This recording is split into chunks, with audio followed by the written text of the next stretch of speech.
Now that we've seen how to capture the income side of things, we're ready to take a look at the other side of that coin, which is how to record expenses and, for that matter, spending money.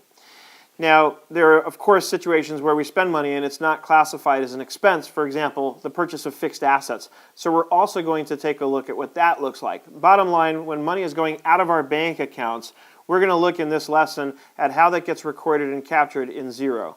And again, we're going to be taking a look at our T accounts and looking at the debits and credits of things so that once again you understand what's going on behind the form that you're filling out.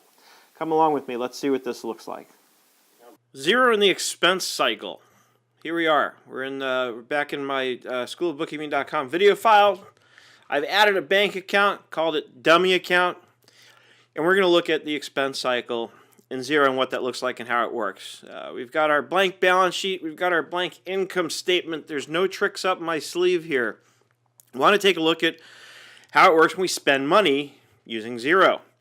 Notice, by the way, and since this is a new company, you can add a bill right here. You can add an expense claim. You can also add a new sales invoice right from here. So that is in your dashboard, to add the sort of high level, the most common thing that you'll likely do in these areas.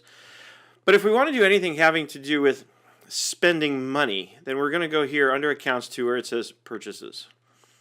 And when I go in there, and yes, you probably noticed we also have checks and expense claims and even fixed assets, and we're going to get into that too. But all of it can be done from Purchases. Once we get in there, I'll show you what that looks like. Okay, so similar to what you saw in the sales area, if we click straight on the new button, it's going to take us in to enter a new bill. If we want choices, click the drop down, and we can do a bill, a repeating bill, a credit note, or a purchase order. So very similar to the sales cycle, but the other side of the coin, so to speak. So in the write-up, I talked about creating a purchase order because that's really the earliest possible point, at least accounting-wise, in the purchase or expense cycle. We could have done a sales order on the invoicing side, I suppose, but we didn't. So we're going to have a contact, and I use the example of placing an ad with an advertising agency. So advertising agency, we'll just call it that. Very, very original.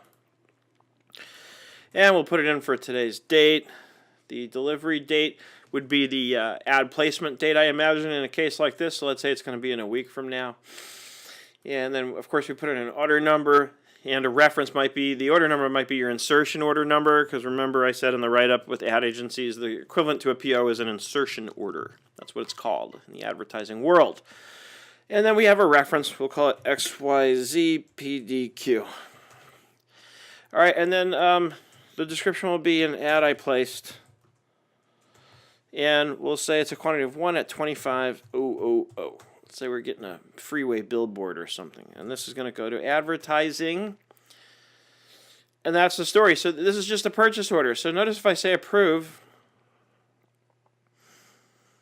let's see what happens. So now we've got an approved purchase order.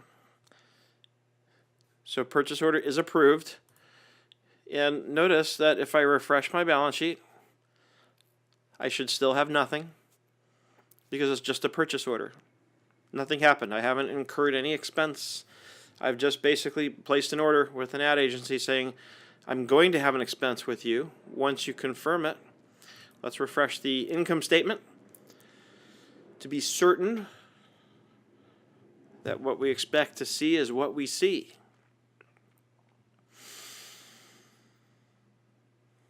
And sure enough, on a refresh, there's still nothing. So now we go to our purchase orders, and we can go here to purchase orders. And you'll see the list, and of course the opportunity to add another one. So here's our advertising agency. So let's click on this, and let's say it's been billed. Mark 1 purchase order as billed. We'll say OK.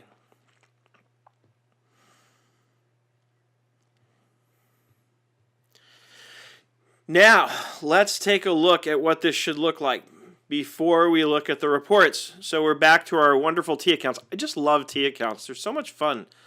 I wish I could just do all my accounting with T accounts. I'm kidding. So we're at this stage here.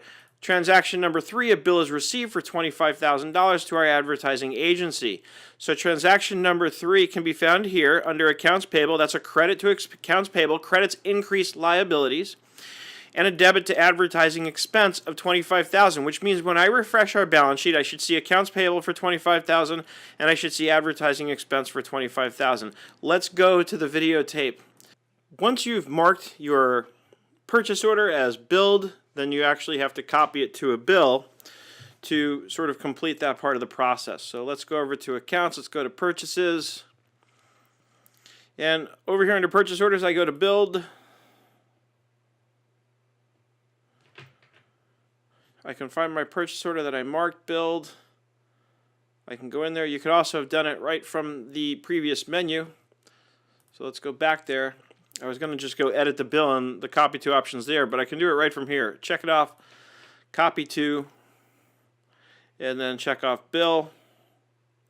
And I don't have to mark it as fully billed. If I hadn't already marked the PO as fully billed, then there would be an option here to give me the opportunity to let Xero know that it now has been fully billed. So I go and create a draft. So now we've completed that sort of step that takes place before we've actually even started the expense cycle, right? Before it's even become an expense, before it's posting. So let's go view the item. A draft bill was created. Remember, nothing's been posted yet. It's just a draft. It still needs to be sort of final approved. All right, so we can approve and add another. We can save it as a draft. Same options as we had on the sales side. So now we're going to approve it so that it becomes an actual posting bill. An error occurred. Due date cannot be empty. Oops. Okay, so let's say the date is March 18th. Let's say the due date is next week. And then we'll approve it.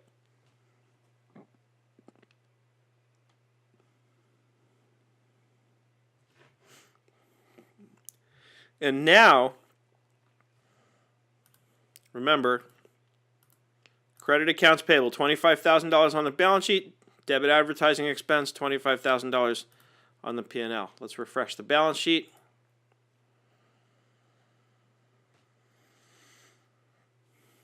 And while I'm waiting for that, might as well go refresh the income statement.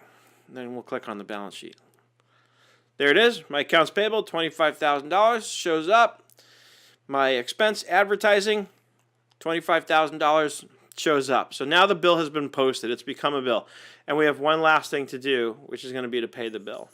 So let's go to account and let's go to purchases. And I'll close these other tabs since we're kind of done with them. Awaiting payment, $25,000. There it is. So what are we about to do when we pay the bill? Transaction number 4 here, the advertising bill is paid. We're going to debit accounts payable, and of course we're going to credit the bank account, take money out of the bank account. Let's go back and see what that looks like. So we check it off, and we make a payment, or we could schedule it for some time in the future. And Xero gives us choices. We can either pay by check, so we can print the checks, or we can do a batch payment, which allows you to create a file to upload to your bank. Obviously, you have to make sure that your bank will support this. So let's just say we pay it by check. So once you're here and you're ready to mark the bill as paid, just click Save and Print PDF. Or just click Save. Oh, it needs a 1 in there somewhere. I always break the rules. So I'm just going to click Save since I'm not actually going to print it. And now if we go back to our dashboard, again, seeing is believing. I like to see it for myself. Notice my bank account balance is now negative $25,000, so already you can tell. But if you really like to go the distance, click Dummy Account and you'll see the actual unreconciled transaction here. Once the payment actually clears the bank, when I go into the bank feeds, it'll match up with this. So let's go see what it looks like through the demo company using the bank feeds.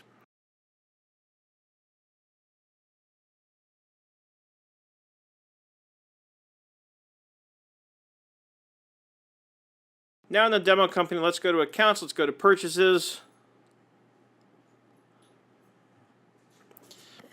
Awaiting payment $80.59.84. So you've already seen this process, right? But now you can see what it looks like when you have a bunch of things in there. So sure enough, you can check a bunch of them off as being paid. But let's do it through the bank feed so you can see that part.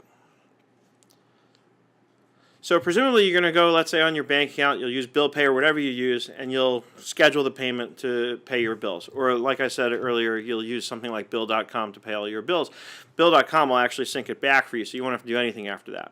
But let's say you normally just go into your bank account and schedule a payment. So now we go into our bank feed. So let's go reconcile 29 items. And we're going to look for payments. So we have check number 1236 got matched up, right? We have this payment to Smart Agency. Let's say this is our advertising agency, right? So what we could do is we go to match, and this works just like we showed you on the sales side. I go into find and match.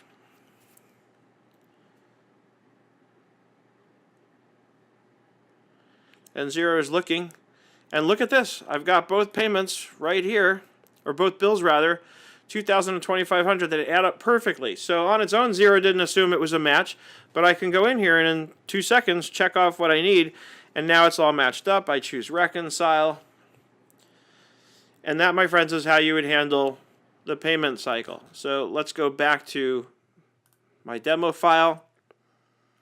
Now that we recorded the advertising expense as being paid, of course we want to go back and look at the balance sheet and make sure that we see what we expect to see, which is that there's once again nothing on the balance sheet because we put $25,000 in, then we paid it off.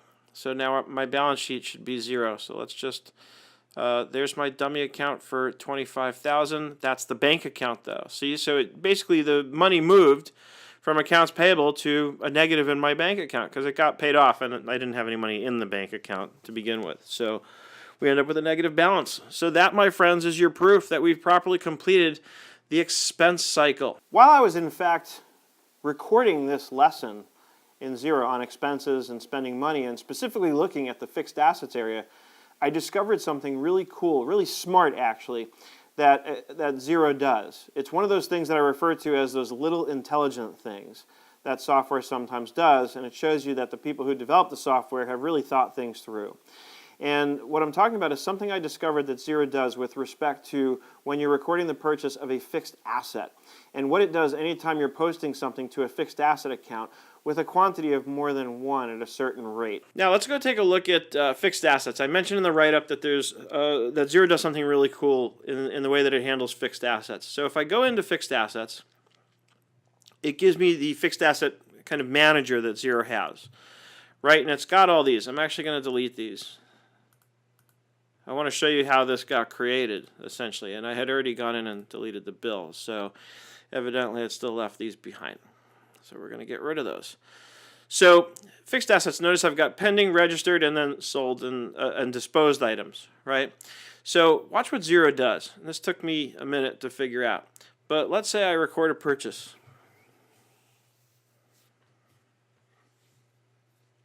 So we're going to add a new bill.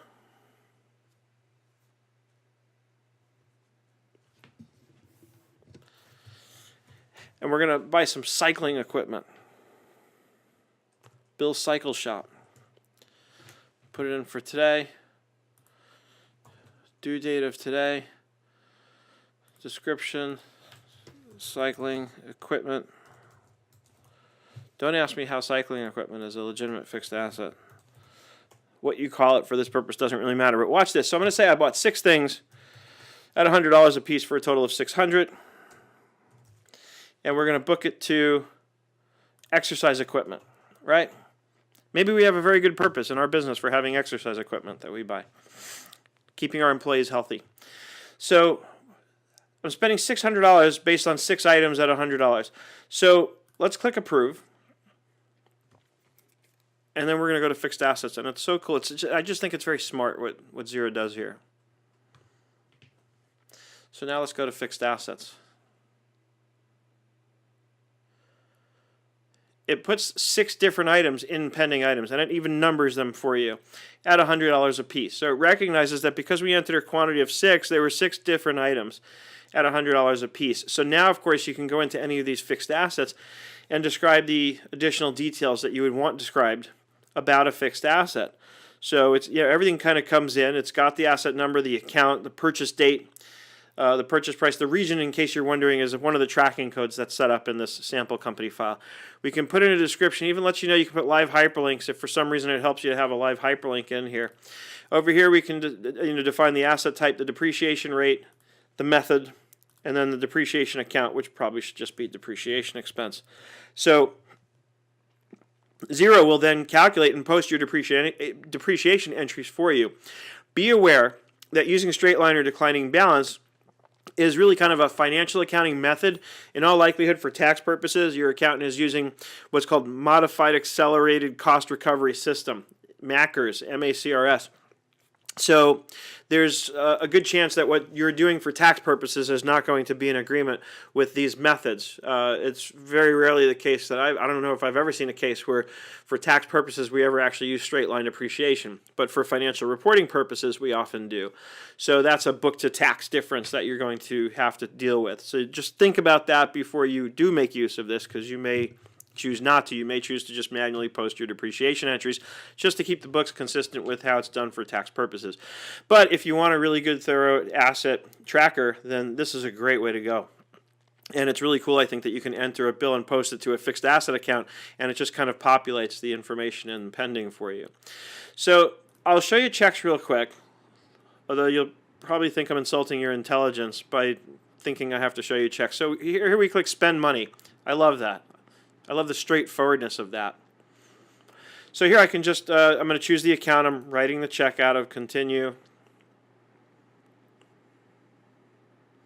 And so here, of course, I can record a check and all the information, right? So we have direct payment, prepayment, or overpayment.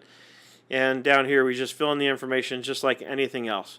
Very clear, very straightforward. This assumes that you've already initiated the transaction with your online banking, or otherwise you've written a check. And so you're just posting it in Xero to catch up. Notice here it says pay by check. If you uncheck that, then presumably it's an electronic payment. And then, of course, you can save or save and add another. So that's what the checks look like. And then there's one more thing. So if I go to accounts, we have expense claims. Expense claims are basically Xero's internal expense reporting system.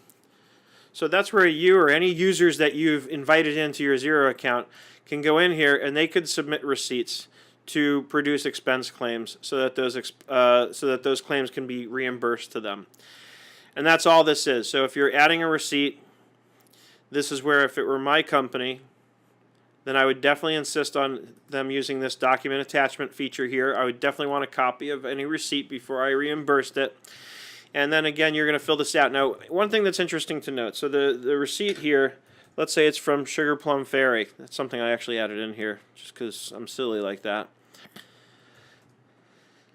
This expense, when I run a particular report, and we're going to go over this in more detail in the next lesson, which is on reporting, this expense will actually show up as associated with Sugar Plum Fairy, not with the person to whom the expense is being reimbursed. That's important to know, and that's the way I would expect it to be, but I just want to make sure that's absolutely clear. So the payee on this is going to be me, because I'm the user who's logged in and entering this. So I'm the one who's going to get paid on this. This just means I spent money out of my own pocket with the Sugar Plum Fairy. So that's, so, and the report I'm talking about that becomes critically important to me when I'm doing review, and again, we'll go into more detail on this in the next lesson, which is on reports, is if I go to all reports, we have basically an expenses by contact report. And this becomes really important, in my opinion, when you're reviewing the books for month-end, quarter-end, year-end. So you can look, see, there's Sugar Plum Fairy. There's a previous one that I processed. There's your Smart Agency, the two bills. So this way, if I click on Smart Agency in here, I can see the transactions. So here are the two transactions. And I may just want to do this to double check. And I can right-click this and open link in a new tab. So I can just see this separately for a minute. I may just want to confirm, for example, what sales account this went to. Right? Or what expense account, I take it back, that this went to. This is an expense. So I may want to go in here and confirm, and if I wanted to change that, because let's say I wanted it to go to a more specific account based on the type of advertising I did with Smart Agency, then I can certainly edit the bill, and make that change. And you can make those changes in Xero even if the bill's been paid, because it doesn't impact anything on the banking side. And the same here. So when you're doing a review, it's handy to me to be able to have this report. And it's important when you're entering expense claims, I think, to note that that's how it's going to show up. If I go into, where is it? I picked on somebody earlier. I think it's Epicenter Cafe. This was actually in here in the demo company as an expense claim. Sure enough, there it is. So it comes in as an expense claim that if I click on it,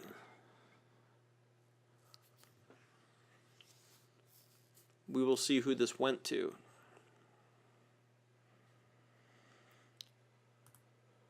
So let's go one level deeper.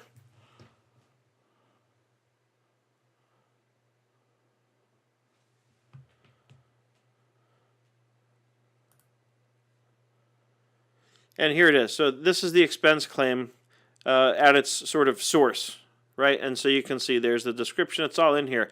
But the receipt is from Epicenter Cafe. So that's the contact that it shows up with when you're looking at reports. That's really important to know, because there might be confusion that you might expect it would be tied into the person who was reimbursed for the expense. But no, the expense was ultimately incurred with Epicenter Cafe. You just reimbursed somebody because they fronted the money for you.